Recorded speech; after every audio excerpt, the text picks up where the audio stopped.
y'all. So I'm all yours if you have questions or comments.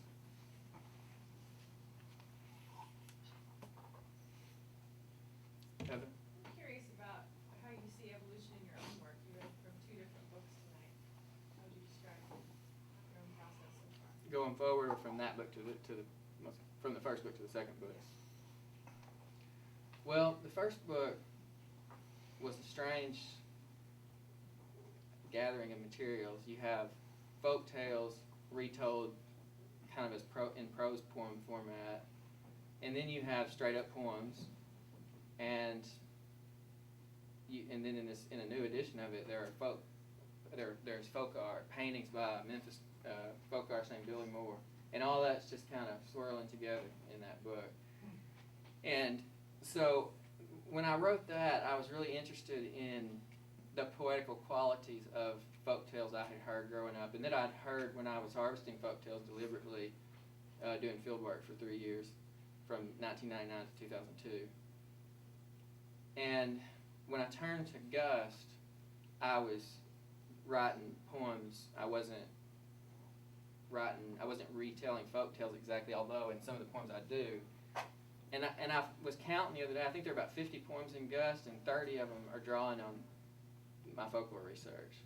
So there is continuity there, but with Gust, I was interested in exploring a variety of poetic forms, and I was telling some of my own stories instead of focusing almost exclusively on other people's.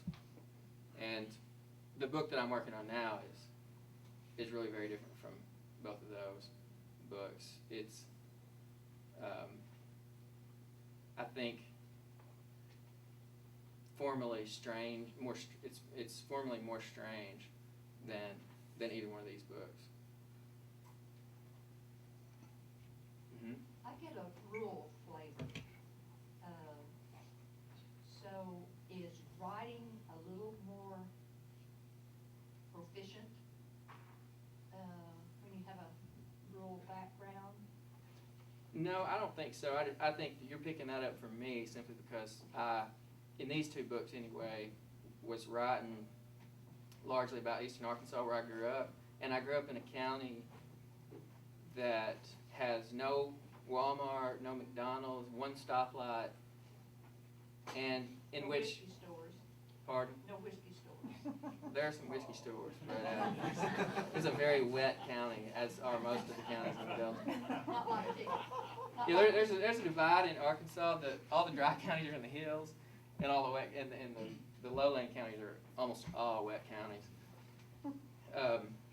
because those are party towns. But you know, the largest town in Woodruff County where I grew up has fewer than 2,000 denizens, if that tells you anything. It's just a very rural county, unrelentingly.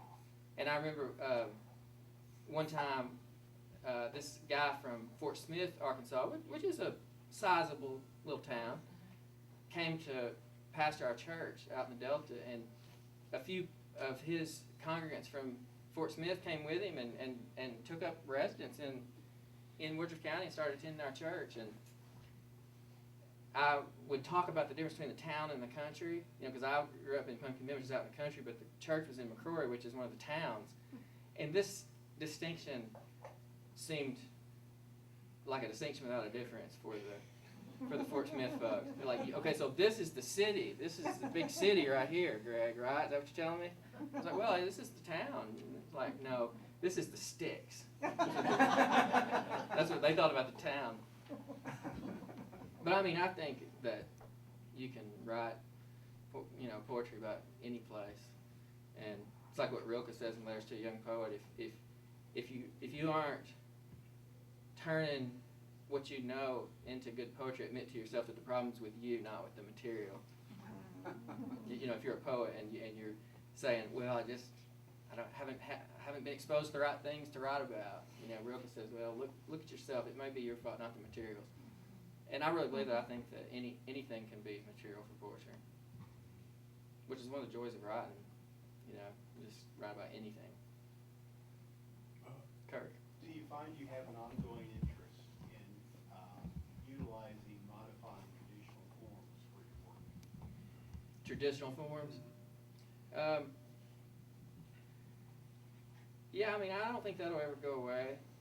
I think I'll probably always write some poems in traditional forms. But I'm interested in all kinds of forms and making up forms and asking questions about what poetic form really is and where the boundaries are. So the kind of high formal stuff is one kind of thing I want to write, but it doesn't. It's not more important to me than any other mode, really. Well, it's more important than some modes, but I work in several modes, and I'm very happy to be working in all of them. I came here today. I got more than 10 points out of getting here. You mentioned something about some poetic form. Just a brief statement that you made, and I've been looking around, like, and you answered it in this last question, saying you could find it out of any material when you start looking for what I might think is the silver lining for somebody that's drawn to put in words, paint pretty pictures in words, and I appreciate it. Thank you.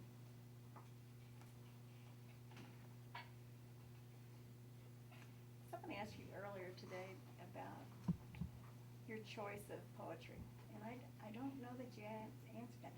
How did you choose that as your basic way to communicate what you have to say? Okay. What made you decide that? Well, let me come at that question from a different angle from the one I took this afternoon. I didn't grow up in a readerly household, really, and I wasn't exposed to a lot of poetry. I was exposed to gospel music, and I was exposed to good stories in the oral tradition, but nobody was saying, "Greg, sit down here, let me read you some James Wright," or "Why don't you read this Yeats book?" Or, I mean, that just wasn't happening. And so I wasn't, as a small child, thinking about poetry, thinking about writing poetry. It wasn't really a thing I would have been thinking about because nobody talked about it. But I was just obsessed with words. And so I would just love a word and think about it all the time, like spend all day just like thinking about one word and loving the taste of it and the colors of it, everything about it. And so when I figured out that there is this thing called poetry that you can do that is all about playing with language and delighting in language, I knew that's what it was about. So my first impulse wasn't to tell a story. It wasn't to say some important thing about life or philosophize or anything like that. My first impulse, the thing that made me want to write, was to delight in language. And so I think if that's the way you feel, poetry may be the way to go. I mean, a lot of fiction writers and creative nonfiction writers love language. And so I guess really, I shouldn't say poetry would be the way to go. I mean, whatever genre suits you. But me, I knew it was poetry because I wasn't even thinking about the stories at first. I wasn't thinking about the statements, the ideas. I was thinking about luxuriating in language. So poetry seemed like the thing. And, when John Dalton was here as a part of the Nelson Reading series a little while ago, he was talking about fiction writers, and he said, if you're interested in human beings and you want to get inside the minds of human beings and figure out what makes them tick and tell their stories and bring them to life on the page, fiction is for you. And I find that a lot of my fiction writing friends were drawn to writing because they wanted to get inside the minds of those characters and bring these characters to life. That is interesting for me too, but that is not my first love when it comes to writing. Is that a better answer? That's exactly what I was interested in.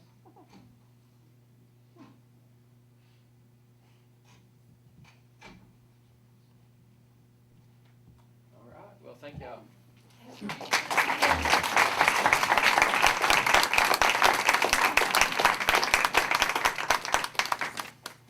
Ladies and gentlemen, I thank you for coming out. The Department of English, Foreign Language, and Journalism thanks you. Our department head, Gabrielle Mafati Rachel, we thank you for all your support. And now we would like to tell you that we have books available for sale. Now the books are, I believe with tax, it's like $16.45. But if you give us a 20, since we don't have change, we will donate the remainder to the Nelson Reading Series, or you can pay by check for the exact amount. So please come up, have Greg sign your book. He'll be here at the corner maybe from now, Greg. He'll be right here. Come up, have him sign your book, purchase copies of Gus, and thank you again for coming out. And help yourself, please. Fruit is available.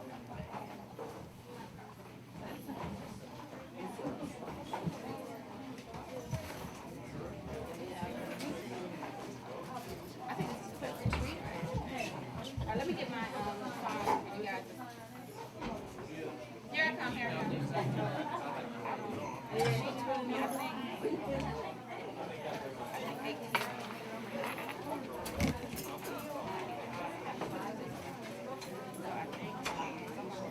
I really enjoyed your reading, Bob. I really enjoyed your reading. Thank you. Really good. Nice to hear fellow, Yeah, I'm trying to get the exact. I enjoyed writing. man. You say $20, I can tell. Yes,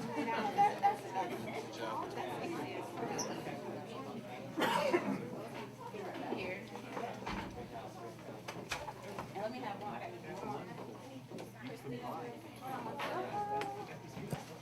I think it fulfilled Here, Leslie, what? No true instructions. You got $20. That's the way it goes. Here. Oh, She's the money one. $5.